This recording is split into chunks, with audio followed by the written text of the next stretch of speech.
Hello viewers, সবাই কেমন আছেন? আশা করি সকলে ভালো আছেন। তো আপনাদেরকে আজকে আমি দেখাবো কিভাবে একই মোবাইলে দুইটা ফেসবুক এবং ওই দুইটা ফেসবুকে একই আইডি কিভাবে চালাবেন। অনেকে আমার মাঝে মধ্যে কমেন্ট করেন এগুলো করে দেওয়ার জন্য। তা আমি আজকে আপনাদেরকে সব কিছু খুলে ভালো করে দেখিয়ে দিচ্ছি। চলেন মোবাইল স্ক্রিনে যাওয়া যাক। আমি এসে বললাম আমার মোবাইলের স্ক্রিনে। এখন দেখেন আমার মোবাইলে শুধু একটাই ফেসবুক দেখা যাচ্ছে। এই যে আমার মোবাইলে একটাই ফেসবুক, আর একটা আছে, এটা হচ্ছে ফেসবুক লাইট। এখন আমি ফেসবুক কীভাবে করতে হয় আমি এটাই দেখিয়ে দিচ্ছি।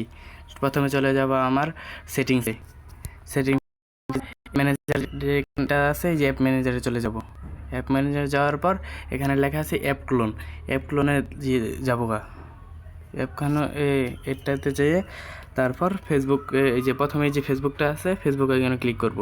ফেসবুকে ক্লিক করার পর এখানে লেখা আছে ক্রিয়েট অ্যাপ ক্লোন। এখানে এটা চালু করে দিব। এখানে কিছুক্ষণ লোড নেবে। তারপর এটা চালু হয়ে যাওয়ার পর এখানে যে লেখা আছে ফেসবুক লোন, এটাতে ক্লিক করব। এটাতে ক্লিক করার পর এটা পুরোটাই ডিলিট করে দিয়ে এখানে লিখব ফেসবুক। ফেসবুক আমি যে একটা আছে, আমি আরেকটা করতে চাচ্ছি, তাহলে আমাকে লিখতে হবে 2। ফেসবুক 2 লিখলেই এখানে চলে আসবে, এখানে ফেসবুক 2 হয়ে যাবে। দেখেন, আপনি যদি দেখতে পারেন, দেখেন এই যে ফেসবুক, আমার এখানে একটা ফেসবুক চলে আসছে। এই প্রথমে যে দেখালাম এটা নাইকে ওই সময় ছিল না, এটা এখন চলে আসছে, দেখছেন? পরে আমি আপনাকে ভালো করে বোঝাই। দেখেন এখানে যে আইডিটা ভালো করেন, এখানে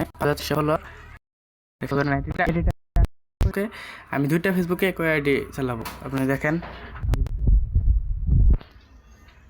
এখানে কিছুক্ষণ লোড নেবে। লোড নেওয়ার এখানে আমি আমার যে আগের আইডিতে পাসওয়ার্ড ফোন নাম্বার ছিল এটা দিয়ে দিব। আমার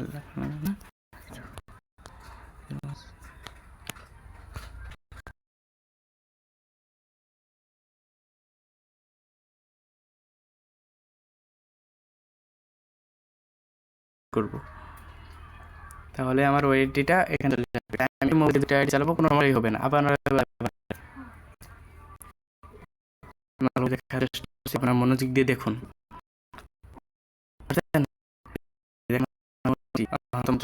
আমি একই আইডিতে আমি দিলাইতেছি, দেখাই যে একই মোবাইলে দুইটা ফেসবুক চালাতে পারবেন। যদি ভিডিওটা ভালো করে না বুঝেন, তাহলে ভিডিওটা আবার প্রথম থেকে দেখুন এবং ভিডিও থেকে একটা সাবস্ক্রাইব করে দিন, একটা লাইক করে দিন। আসসালামু আলাইকুম।